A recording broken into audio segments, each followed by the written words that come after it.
मध्य प्रदेश के पूर्व पीडब्ल्यूडी मंत्री सज्जन सिंह वर्मा किसान आंदोलन में शामिल होने के लिए शाजापुर जिले के शुजालपुर पहुंचे, जहां उन्होंने हमारे सहयोगी दीपक सक्सेना से खास बातचीत करते हुए मोदी सरकार को तानाशाही बताया। साथ ही उन्होंने लड़कियों की शादी की उम्र पर दिए बयान पर अपनी सफाई भी दी। खबर मध्य प्रदेश आज उस शख्सियत से बात करने जा रहा है जिनका योगदान शुजालपुर के लिए कई सौगातों का भी रहा और जिनकी बयानबाजी को लेकर वो हमेशा में चर्चा में रहे और कहीं न कहीं शुजालपुर लोकसभा उन्हें विकास पुरुष के नाम से जानती है।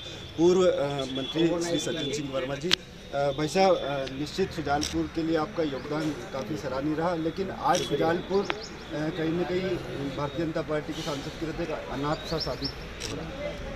हाँ, मैं भी सुनता रहता हूँ शुजालपुर की खबरें, आसपास के क्षेत्र की खबरें। काफ़ी पिछड़ रहा है विकास की गति से, और जो सुविधाएं मैंने उस समय की मनमोहन सिंह जी कांग्रेस की सरकार से दिलाई थी, वो कई सुविधाएं छिन रही हैं। रेलवे के स्टॉपेज, कई रेलवे के स्टॉपेज मैंने शुजालपुर, काला पीपल, बेरछा, इन इलाकों में कराए थे, वो तक छीने जा रहे हैं। कोई नव निर्माण की पहल यहाँ पे देखने को नहीं मिली। हम थे जब शहरी विकास मंत्रालय से, कमलनाथ जी शहरी विकास मंत्री थे, खूब पैसा ला के दिया, हमने खूब सड़कें दी।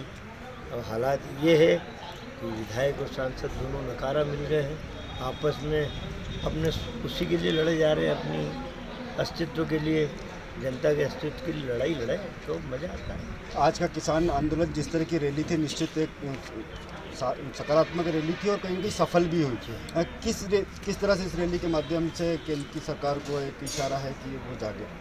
देखिए, केंद्र में बैठे हुए प्रधानमंत्री एक तानाशाह व्यक्ति प्रधानमंत्री, जनता के लिए तानाशाह, किसानों के लिए तानाशाह। ये अडानी और अंबानी का गुलाम है।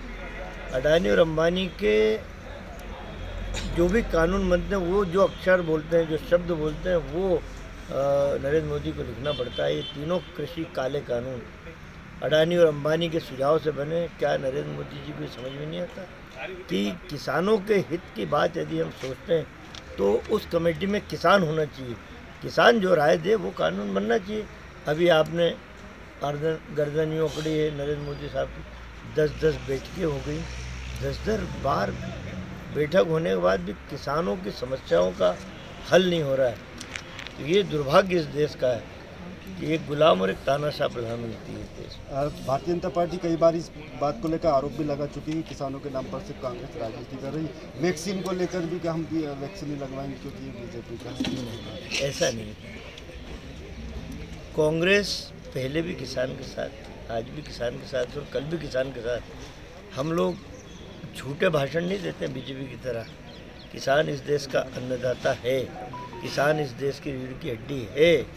क्या हम विपक्ष में बैठे लोग मौन हो जाए और तुम जल्लादों को, बीजेपी वालों, तुम्हें हर चीज़ करने का मौका मिल जाए?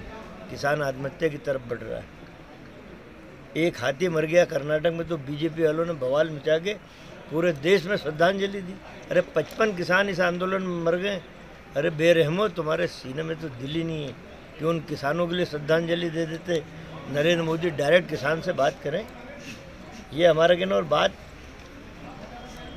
किसानों की है, किसानों के लिए देखिए, हमने बिना किसान के मांगे जब मनमोहन सिंह जी की सरकार थी, 72,000 करोड़ का कर्जा माफ़ किया। कमलनाथ जी की सरकार मध्य प्रदेश में बनी, हमने 27 लाख किसानों को 11,500 करोड़ रुपया माफ़ किया। ये किस मुँह से बीजेपी वाले बात करेंगे?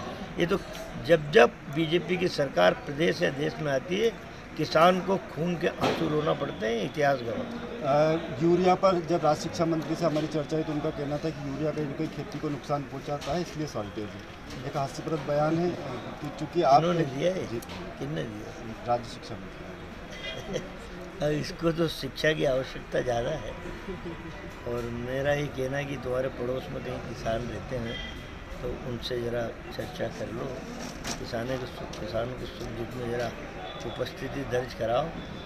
किसान यूरिया चाहता है, लेकिन तुम्हारे बीजेपी के व्यापारी ब्लैक में यूरिया बेच रहे हैं। तुम्हारे व्यापारी को लाभ मिले इसलिए झूठे सीधे बयान देके आम जनता को गुमराह करने की कोशिश करते हो।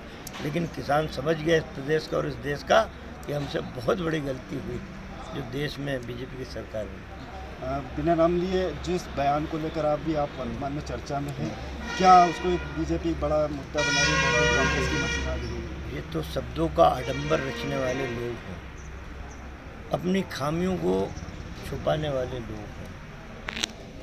मैंने कहा कि 18 वर्ष की उम्र ठीक है बच्चियों की शादी की।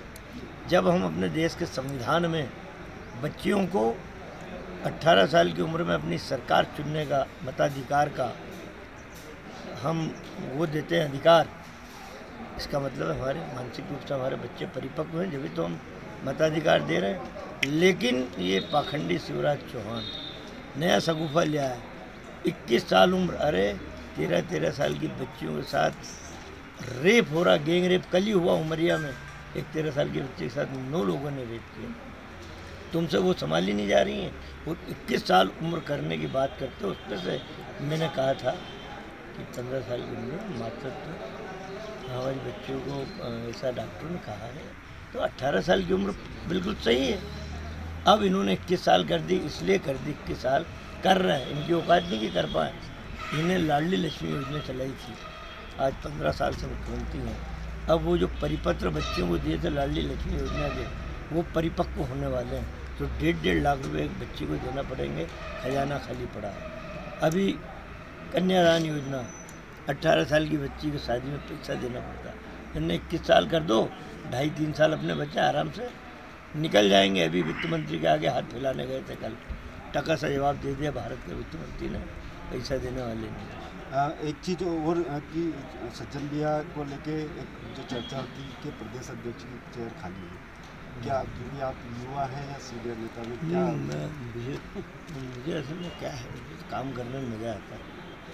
मैं तो ज़मीनी हकीकत से रूबरू व्यक्ति हूँ, तो कांग्रेस कैसे मजबूत हो ये भूमिका मेरी हमेशा रहती है, और मेरी कोशिश रहती है कि अतताई बीजेपी की सरकार को कैसे घेरूं, जनहित के मुद्दों से भागने वाली बीजेपी की सरकार को कैसे घेरूं। और एक कर्मठ व्यक्ति के लिए पद 2m दर्जे पे होता है, उसकी कर्मठता आवश्यक है। नगरीय निकाय चुनाव में या आपकी क्या भूमिका रहने वाली है? साथ में कई बार ये आरोप लग जाते हैं कि गुटी राजनीति कांग्रेस उलझी हुई है। देखिए, इस बार तो कहीं भी ऐसा नहीं है। हमने स्पष्ट कह दिया कि नगरीय निकाय के टिकट उसी स्थान पे बटेंगे, ना आपको भोपाल जाने की ज़रूरत है, ना दिल्ली जाने की ज़रूरत है।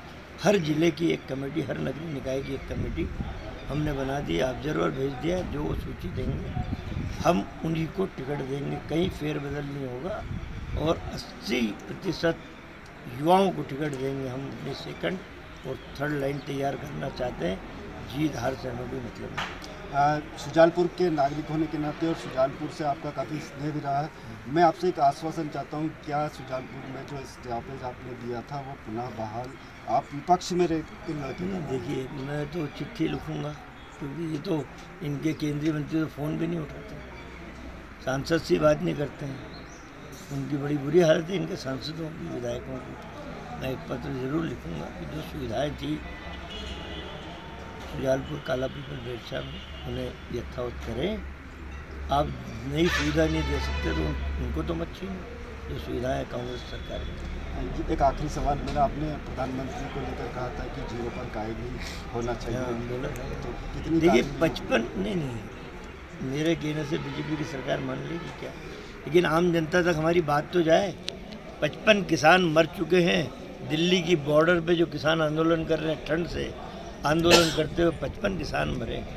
क्या इनकी हत्या का दोष नरेंद्र मोदी पे नहीं आना चाहिए? इसलिए मैंने कहा था कि 0 पे कायमी करके दिल्ली भेज दो, ताकि उन किसानों को, उनकी आत्मा को शांति मिले, और वो लोग जो अपने आप को तानाशाह समझते हैं उन्हें भी ये सबक मिले।